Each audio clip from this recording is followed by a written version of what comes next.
Welcome back to Are You Shitting Me, where your favorite board games might have been invented to ruin your fun on purpose. Today, we're talking about the odd origins of Monopoly.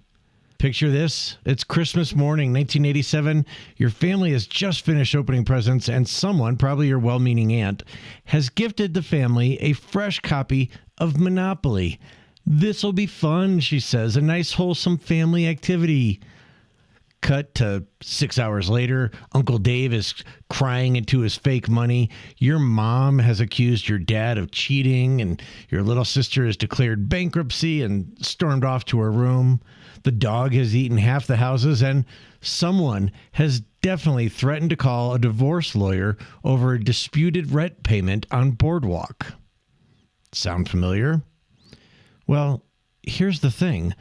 Monopoly isn't broken. Those family feuds, those friendship-ending arguments, that crushing sense of economic despair, it was all completely intentional because Monopoly wasn't designed to be fun.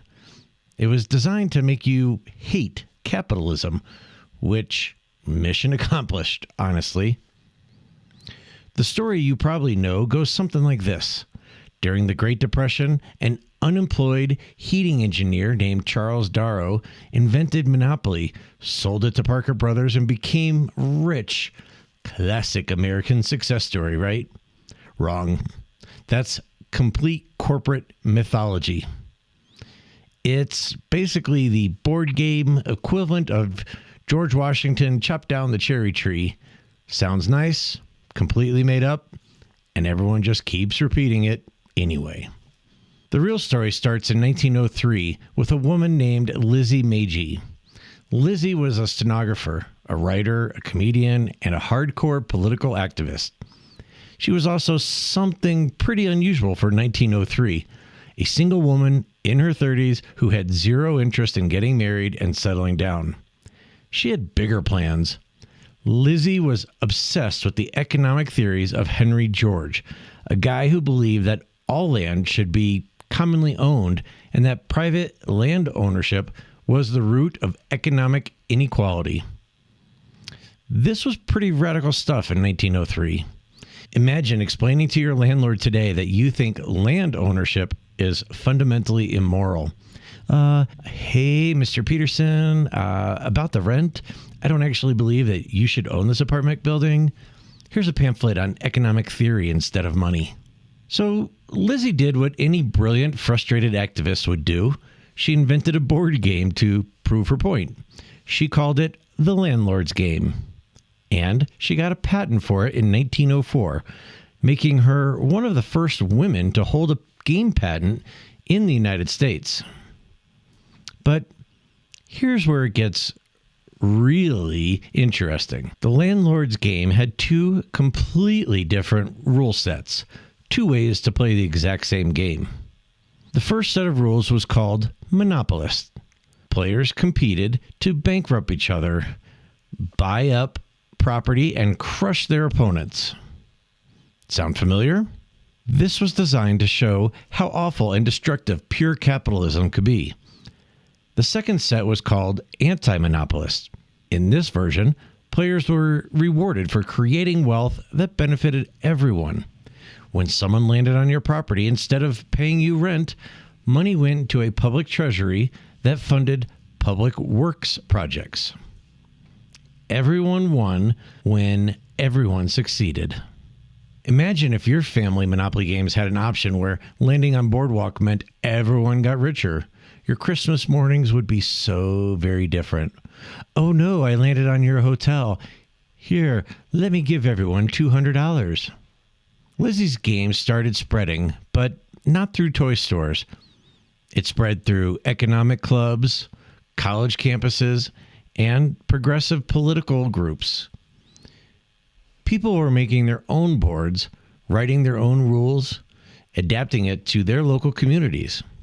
This is how games worked before mass production took over. They evolved organically, passed from person to person like folk songs.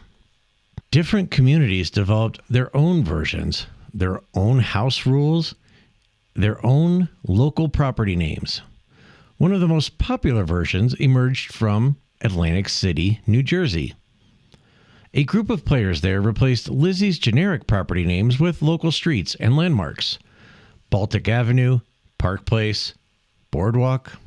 These were all real places where these players lived and worked. So basically, Monopoly properties are just some random New Jersey neighborhoods that happen to have a good board game club. Baltic Avenue probably had no idea it would become famous for being the cheapest property you never want to own. Enter Charles Darrow. In the 1930s, Darrow's was indeed an unemployed heating engineer in Philadelphia. He learned the Atlantic City version of the game from friends and absolutely loved it. But here's where the official story gets creative with the truth. Darrow didn't invent the game. He didn't even significantly modify it.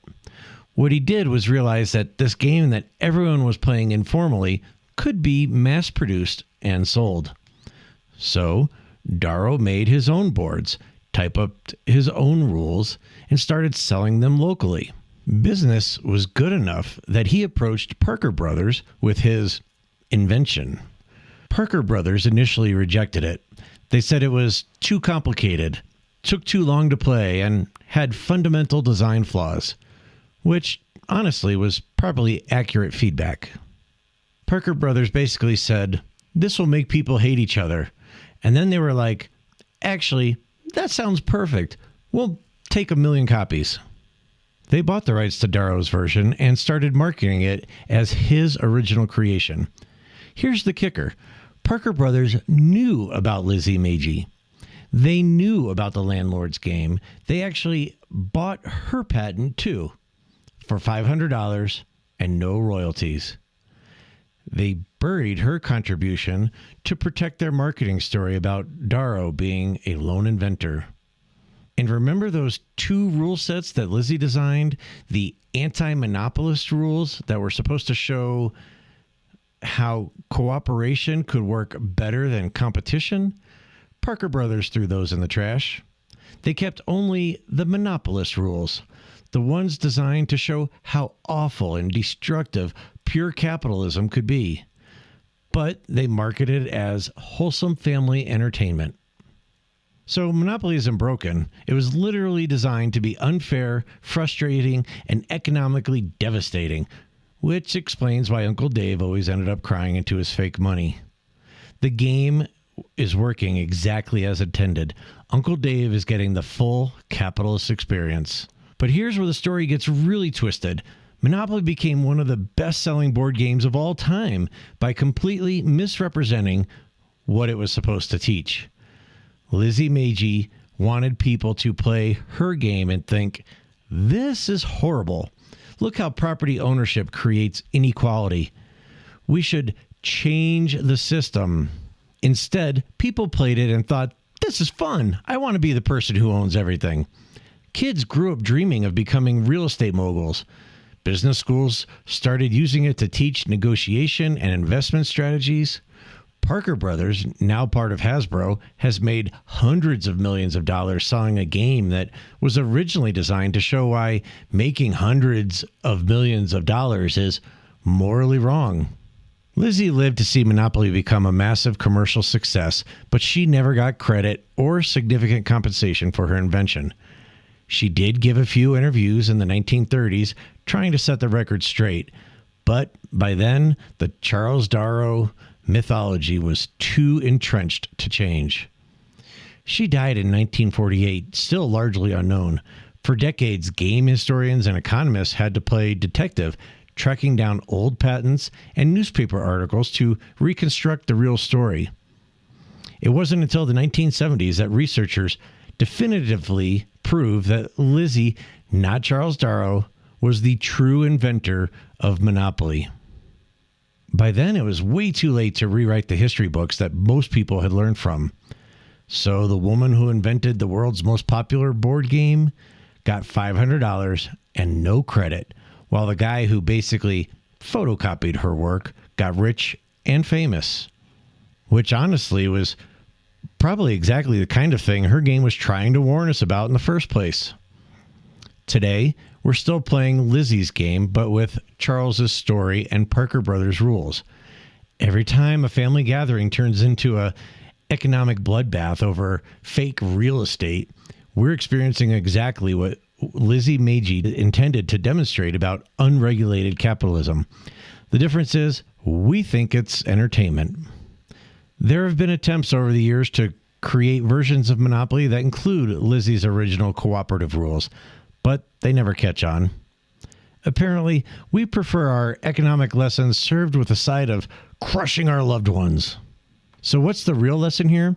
Maybe it's that the most effective way to critique a system is to let people experience it firsthand. Lizzie Meiji created a game where players could feel the frustration of economic inequality, the anger of watching someone else get rich off of their misfortune, the despair of being systematically excluded from prosperity. She just didn't anticipate that people would enjoy those feelings. So the next time you're 6 hours deep in a family Monopoly feud, watching your nephew mortgage everything he owns to pay rent on your hotel empire, just remember, you're not playing a broken game. You're playing capitalism exactly how it was meant to be played. And somewhere in the great game room in the sky, Lizzie Meiji is probably laughing at the beautiful irony of it all. The woman who wanted to teach the world about economic inequality ended up creating the most successful lesson in economic inequality ever designed. People just learned the wrong lesson. I'm Brett, and this is Are You Shitting Me? Tune in next time, because I'll be talking about